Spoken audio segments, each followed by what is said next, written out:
L'origine de la crèche est attribuée à saint François d'Assise. Il fait 8 siècles.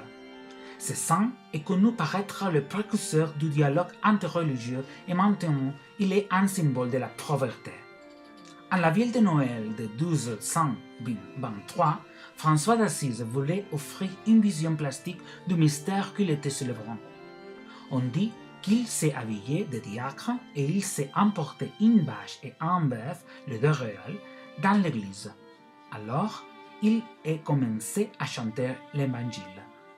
De cette première expérience, la représentation plastique de la vie du Fils de Dieu sur la terre, qu'est la crèche, commençait à entrer à couvent, monastère, cathédrale et simple église. La crèche monumentale, géante, il est une métaphore. Le Fils de Dieu entre dans notre histoire et il se fait viande de façon visible. Après ça, plusieurs siècles après, le franciscanisme est une idée révolutionnaire. Réduire la taille des figures de la crèche pour les faire entrer à la maison du peuple. À ce moment de l'histoire, et où la crèche adoptait les caractéristiques de chaque endroit et culture particulière. Les métiers, les artisans, les scènes de traditions et coutumes quotidiennes, les paysages, les types de bâtiments, tout cela donnait personnalité différente à les diverses crèches des zones géographiques comme la crèche provençale, la crèche napolitaine, la crèche baléare et aussi la crèche typique de la Catalogne, qui a figurines spécifiques de notre culture.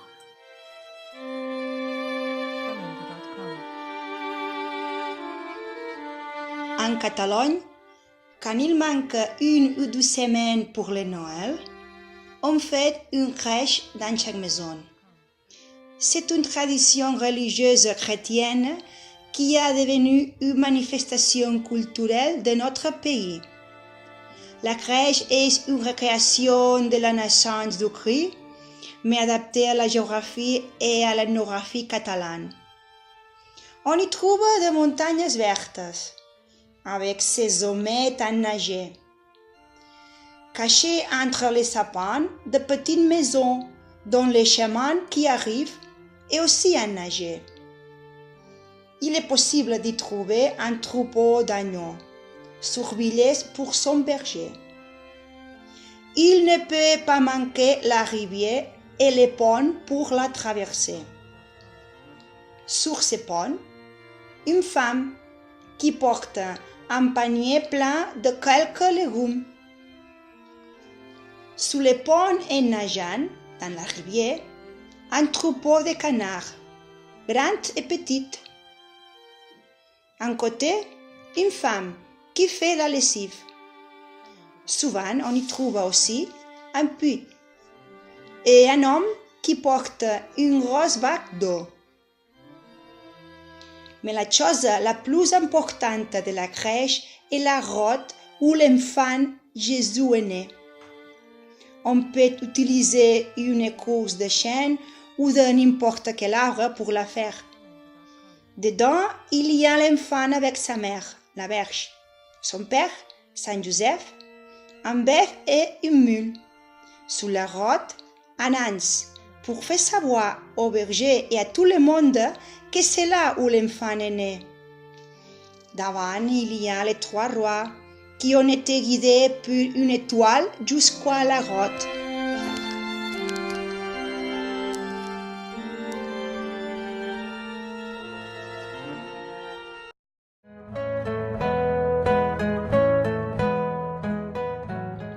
Dans toutes les crèches de Noël catalans, nous y trouvons une figurine typique qu'on ne trouve dans aucune autre crèche. Elle s'appelle le caganer. Traditionnellement, ce personnage pittoresque est représenté par un paysan coiffé d'un béret traditionnel catalan appelé baratina et vêtu d'un gain rouge et d'un pantalon noir. Le caganer est placé en arrière-plan dans un coin de la crèche, sûrement parce que selon leur nom indique, il est en train de déféquer. Il y a différentes théories. Une parmi lesquelles dit qu'avec ses excréments, il fertilise la terre pour l'année suivante. Et donc, c'est un symbole de prospérité, chance et bonheur pour l'année à venir. Aujourd'hui, on fabrique figurines sous forme de caranet de beaucoup de personnalités, comme des célébrités politiques, footballeurs, artistes ou personnages comme Tintin. On peut en trouver facilement avant la période de Noël dans les marchés de Santa Lucia et spécialement devant la cathédrale de Barcelone. À Centelles, Osona, on peut visiter sur réservation le premier musée du caranet de Catalogne. On y trouvera plus de 1200 figurines de caranet et on s'amusera avec la visite guidée par l'artiste peintre local Jordi Serrate.